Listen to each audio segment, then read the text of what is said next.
Hatinya bergetar hebat. Air matanya mengalir deras melihat kengerian itu. Setelah merasa cukup, mereka pun beranjak pergi dari tempat yang mengerikan itu. Jiwa Nabi Idris terguncang, dan tekadnya untuk selalu berada di jalan Allah semakin kokoh. Assalamualaikum warahmatullahi wabarakatuh. Saudaraku seiman, mari kita sejenak meluangkan waktu, mengosongkan pikiran dari hiruk-pikuk dunia, dan menyelami sebuah kisah yang luar biasa dari salah seorang nabi utusan Allah. Sebuah kisah yang melintasi batas-batas ilmu pengetahuan, kehidupan, bahkan kematian itu sendiri. Inilah kisah Nabi Idris alaihissalam, manusia yang diangkat ke martabat yang tinggi. Cerita kita dimulai di sebuah zaman yang jauh, 1000 tahun setelah wafatnya Bapa umat manusia, Nabi Adam alaihissalam. Dunia saat itu adalah dunia yang masih muda. Manusia mulai menyebar, membangun peradaban-peradaban pertama. Ajaran tauhid yang dibawa oleh Nabi Adam dan putranya, Nabi Syith, masih menjadi pedoman. Namun seiring berjalannya waktu, generasi berganti, dan ingatan akan Sang Pencipta perlahan mulai memudar di hati sebagian manusia. Di tengah-tengah zaman inilah Allah Subhanahu wa Ta'ala dengan rahmatnya yang tak terhingga memilih seorang hamba yang istimewa. Dia adalah Ahnuh, keturunan ke-6 dari Nabi Adam. Garis keturunannya adalah Ahnur bin Yarid bin Mihlail bin Kinan bin Anus bin Syith bin Adam alaihissalam. Kelak dunia akan mengenalnya dengan nama yang lebih agung, Idris. Nabi Idris bukanlah nabi biasa. Allah menganugerahinya kecerdasan yang tiada tara. Beliau adalah seorang pelopor, seorang inovator yang cahayanya menerangi jalan peradaban manusia. Bayangkan, di zaman ketika sebagian besar manusia masih hidup dengan cara yang sangat sederhana, Nabi Idris sudah memperkenalkan konsep-konsep yang akan mengubah dunia selamanya. Dikatakan, beliaulah manusia pertama yang diberi ilham untuk menggoreskan pena, merangkai simbol-simbol menjadi tulisan. Dengan tulisan, ilmu pengetahuan tak lagi lenyap ditelan waktu.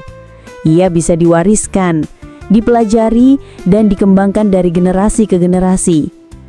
Beliau juga yang pertama kali mengajarkan dasar-dasar matematika, ilmu hitung yang menjadi fondasi bagi segala kemajuan teknologi.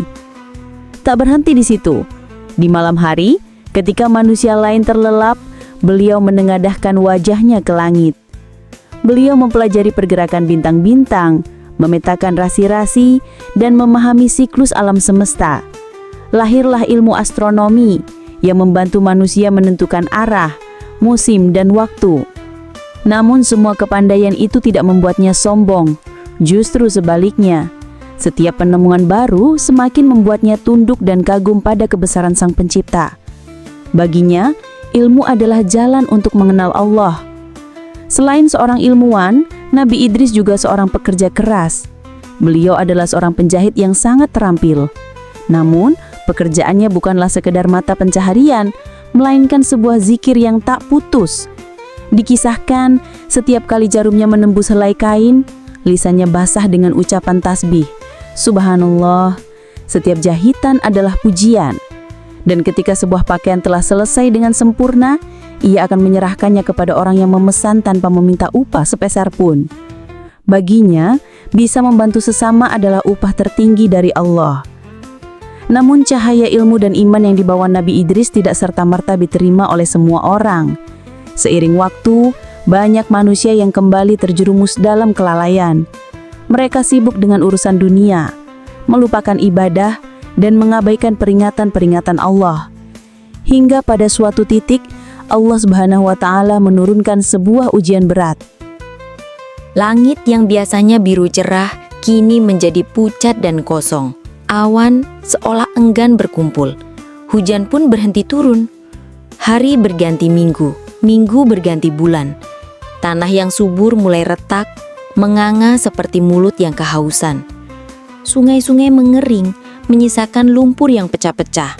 Tumbuh-tumbuhan layu dan mati. Hewan ternak menjadi kurus dan binasa. Manusia dilanda kelaparan dan kehausan yang hebat. Di tengah keputusasaan itu, mereka teringat pada sosok Nabi Idris, hamba Allah yang soleh. Mereka datang kepadanya dengan wajah memelas, memohon pertolongan. Melihat penderitaan kaumnya, hati Nabi Idris terenyuh. Beliau tahu, ini adalah hukuman dari Allah atas kelalaian mereka. Maka, di tengah malam yang sunyi, Nabi Idris berdiri, mengangkat kedua tangannya ke langit yang kelam. Dengan suara yang bergetar menahan tangis, beliau berdoa, "Ya Allah, Tuhanku yang Maha Pengasih lagi Maha Penyayang, Engkau lihatlah keadaan hamba-hambamu ini. Mereka lemah, mereka menderita.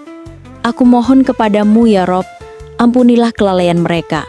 Angkatlah hukuman ini dari mereka, turunkanlah kembali rahmat-Mu ke bumi ini." Doa yang dipanjatkan dengan penuh ketulusan itu menembus 7 lapis langit. Dan Allah yang Maha mendengar lagi Maha mengabulkan doa, menjawab permohonan hambanya. Tak lama kemudian, keajaiban terjadi. Titik-titik hitam mulai muncul di ufuk, membentuk gumpalan awan yang pekat. Angin sejuk mulai berhembus, membawa harapan. Lalu turunlah tetes air hujan pertama, lalu kedua, ketiga, hingga menjadi hujan deras yang membasahi bumi yang kering kerontang. Manusia bersorak gembira. Mereka menari di bawah guyuran hujan, membiarkan air surga itu membersihkan debu dan keputusasaan dari diri mereka. Sejak saat itu, mereka kembali menghormati Nabi Idris dan ajaran yang dibawanya. Ibadah Nabi Idris begitu agung, ketaatannya begitu sempurna, hingga kemuliaannya terdengar di kalangan para penghuni langit. Para malaikat membicarakan tentang hamba Allah di bumi ini yang siangnya berpuasa dan bekerja sambil berzikir, dan malamnya dihabiskan untuk beribadah tanpa lelah. Di antara para malaikat itu, ada satu yang merasa sangat penasaran dan rindu untuk bertemu dengan sosok luar biasa ini. Dia adalah Malakul Maut, malaikat Israel, sang pencabut nyawa. Kerinduannya begitu dalam hingga ia memohon izin kepada Allah SWT. "Ya Rob, izinkanlah aku untuk turun ke bumi dan menziarahi hambamu yang mulia, Idris." Allah pun mengizinkannya. Maka malaikat maut turun ke bumi, mengubah wujudnya menjadi seorang lelaki manusia yang tampan dan berwibawa, lalu berjalan menuju kediaman Nabi Idris. Ketika ia tiba, waktu berbuka puasa hampir tiba. Nabi Idris menyambut tamunya dengan ramah dan penuh hormat, tanpa tahu siapa sesungguhnya tamunya itu. Seperti biasa, hidangan dari surga telah tersedia untuknya. Dengan penuh kehangatan, Nabi Idris mempersilahkan, "Wahai Tuan, silakan, mari kita nikmati hidangan berbuka ini bersama-sama." Sang tamu tersenyum lembut dan menjawab, "Terima kasih wahai Nabi Allah, tapi aku tidak lapar." Nabi Idris sedikit heran, namun tidak menaruh curiga. Dia mengira tamunya mungkin memiliki alasan tersendiri.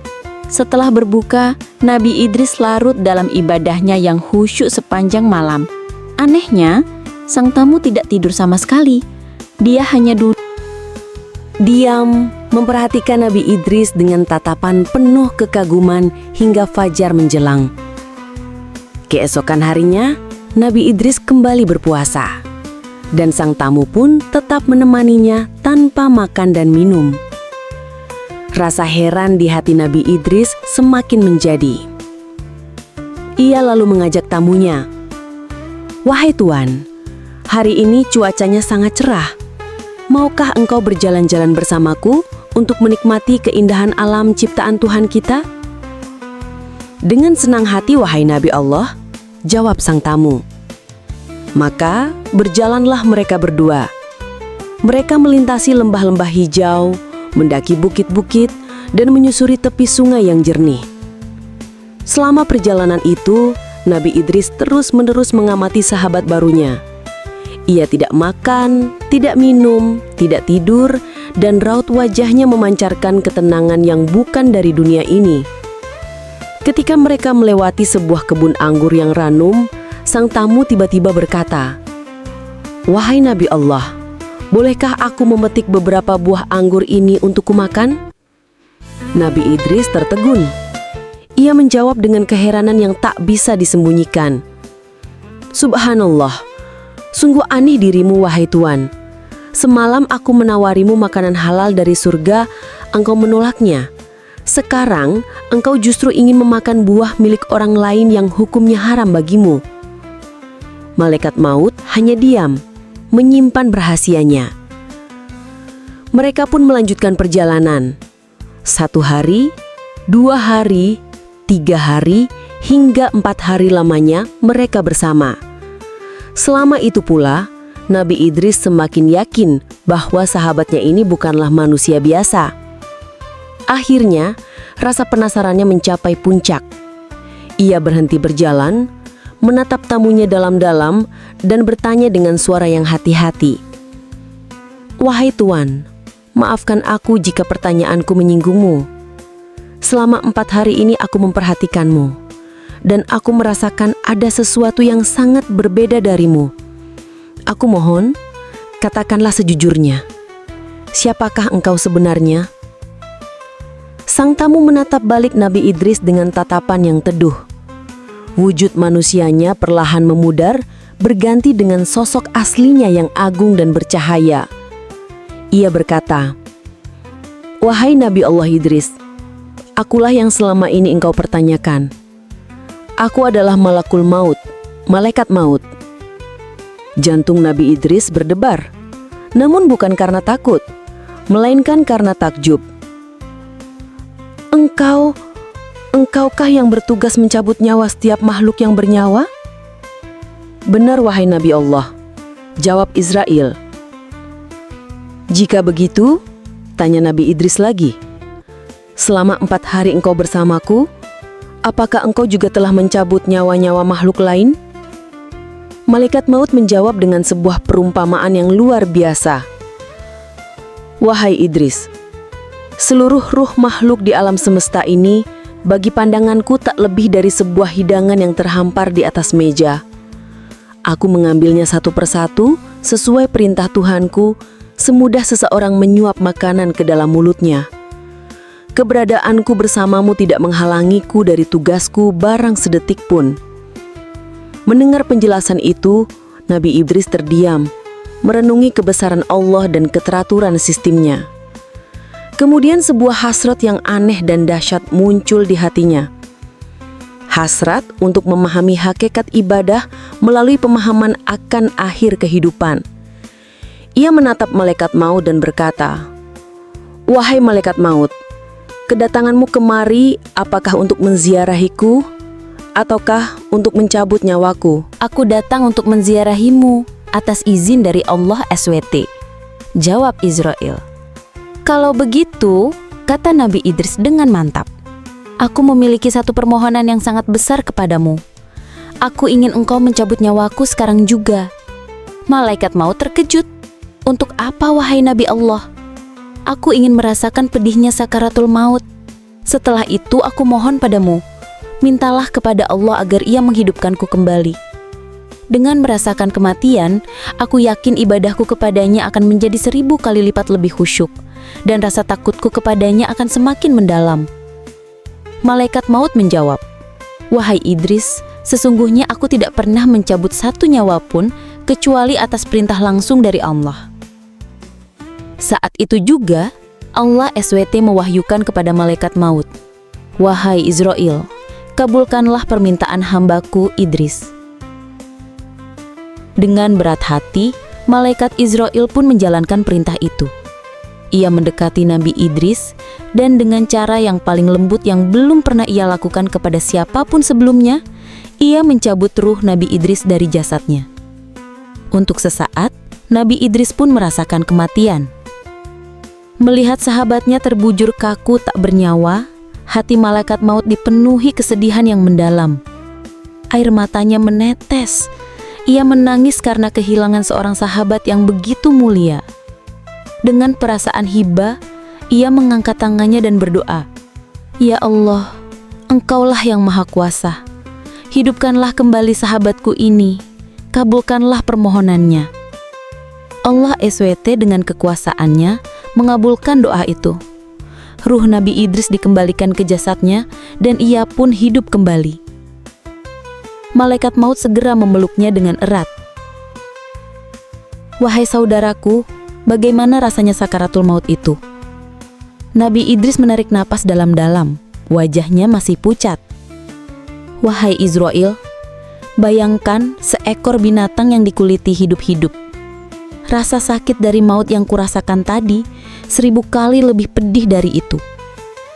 Izrail berkata dengan sedih, padahal demi Allah, kelembutan yang kulakukan saat mencabut nyawamu tadi belum pernah kulakukan kepada siapapun sebelum dan sesudahmu. Ular-ular dan kalajengking raksasa yang siap menyiksa, lautan timah yang mendidih, pohon zakum yang penuh duri dan menjadi makanan para penghuninya, serta segala jenis siksaan yang diciptakan Allah untuk musuh-musuhnya. Hatinya bergetar hebat. Air matanya mengalir deras melihat kengerian itu.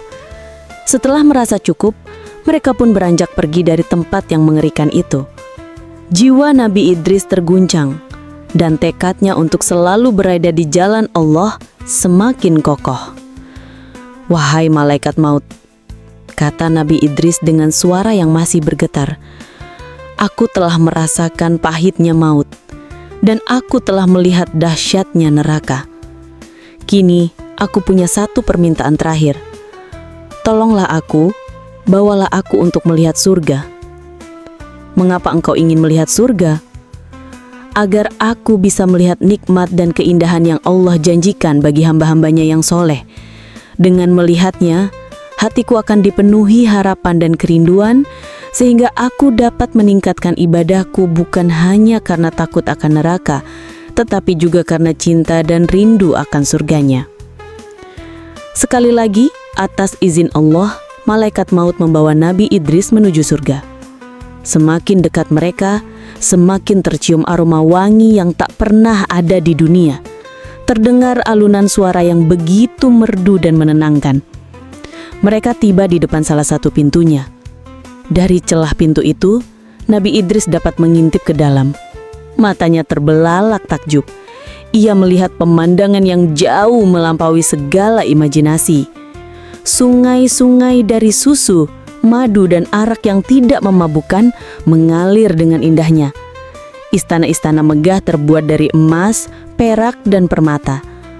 Pohon-pohon dengan buah-buahan yang warnanya menggoda dan bisa dipetik kapan saja. Dan yang terpenting, ia merasakan suasana damai yang tak terhingga. Sebuah kedamaian sejati. Hatinya dipenuhi kerinduan yang luar biasa. Ia menoleh kepada malaikat maut. Wahai saudaraku, aku telah merasakan dua kepedihan. Pedihnya maut dan pedihnya melihat neraka. Bolehkah engkau memohonkan kepada Allah untukku agar aku diizinkan masuk sejenak ke dalam surga? Aku hanya ingin meminum seteguk airnya untuk menghilangkan sisa-sisa rasa sakit dan ngeri yang masih melekat di jiwaku. Malaikat maut pun memohon kepada Allah, dan Allah mengizinkannya dengan satu syarat, Nabi Idris harus keluar lagi setelah itu. Dengan hati yang berbunga-bunga, Nabi Idris melangkahkan kakinya melewati pintu surga. Ia merasakan kedamaian yang luar biasa menyelimuti dirinya. Namun, sebelum ia melangkah lebih jauh, sebuah pikiran cerdas yang diilhami oleh Allah terlintas di benaknya. Dengan diam-diam, ia melepaskan salah satu sandalnya dan meletakkannya di bawah sebuah pohon surga. Kemudian, ia pun melangkah keluar kembali, memenuhi janjinya. Setelah berada di luar, ia berkata kepada malaikat maut, "Wahai sahabatku, terima kasih atas segalanya. Tapi sepertinya aku telah melakukan kecerobohan, sandalku tertinggal di dalam." Malaikat maut pun tersenyum dan berkata, "Kalau begitu, masuklah kembali dan ambillah sandalmu." Nabi Idris pun masuk kembali ke dalam surga. Malaikat maut menunggu di luar. 1 menit, 5 menit, 10 menit. Nabi Idris tak kunjung keluar. Akhirnya malaikat maut memanggilnya. "Ya Idris, keluarlah, waktumu sudah habis." Dari dalam surga, terdengar jawaban Nabi Idris yang tenang dan tegas. "Tidak, wahai malaikat maut, aku tidak akan pernah keluar lagi dari sini." Malaikat maut terkejut. "Mengapa begitu?" engkau telah berjanji." Nabi Idris menjawab dengan argumen yang kokoh berdasarkan firman-firman Allah sendiri. "Dengarkanlah alasanku, wahai Israel. Pertama, Allah Subhanahu wa Ta'ala telah berfirman, tiap-tiap yang berjiwa akan merasakan mati. Dan dengan izinnya, aku telah merasakan kematian. Kedua, Allah Subhanahu wa Ta'ala juga berfirman, dan tidak ada seorang pun daripadamu melainkan mendatangi neraka itu. Dan dengan izinnya pula, aku telah mendatangi neraka." Dan yang ketiga, Allah Subhanahu wa Ta'ala berfirman tentang para penghuni surga, mereka sekali-kali tidak akan dikeluarkan daripadanya. "Aku telah mati, telah mendatangi neraka, dan kini aku telah berada di dalam surga. Maka sesuai firman-Nya, aku tidak akan dikeluarkan lagi dari sini." Malaikat maut terdiam, tak bisa membantah hujah yang begitu kuat. Saat itulah Allah Subhanahu wa Ta'ala menurunkan wahyunya secara langsung kepada malaikat maut, "Wahai Israel, biarkanlah hambaku Idris. Apa yang ia katakan adalah benar. Sungguh telah aku tetapkan dalam takdirku di Lauhil Mahfuz sejak zaman azali, bahwa ia akan menjadi salah satu penghuni surgaku dengan cara ini." Maka tinggallah Nabi Idris di dalam surga, menikmati segala rahmat dan karunia Allah yang tak terhingga. Kisahnya diabadikan oleh Allah di dalam Al-Quran dalam surah Maryam ayat 56 dan 57. "Dan ceritakanlah, hai Muhammad, kepada mereka kisah Idris yang tersebut di dalam Al-Quran. Sesungguhnya ia adalah seorang yang sangat membenarkan dan seorang nabi. Dan kami telah mengangkatnya ke martabat yang tinggi." Saudaraku seiman, kisah Nabi Idris mengajarkan kita banyak hal tentang pentingnya ilmu sebagai jalan mengenal Allah, tentang dahsyatnya kekuatan doa yang tulus, tentang ibadah yang bukan hanya rutinitas tapi getaran jiwa, dan yang terpenting tentang kepastian adanya kehidupan setelah kematian, tentang nyata adanya surga dan neraka. Semoga kisah ini dapat mempertebal iman kita, memotivasi kita untuk terus belajar, beribadah dengan lebih khusyuk, dan senantiasa merindukan perjumpaan dengan Allah di surganya kelak. Amin ya Rabbal Alamin. Wassalamualaikum warahmatullahi wabarakatuh.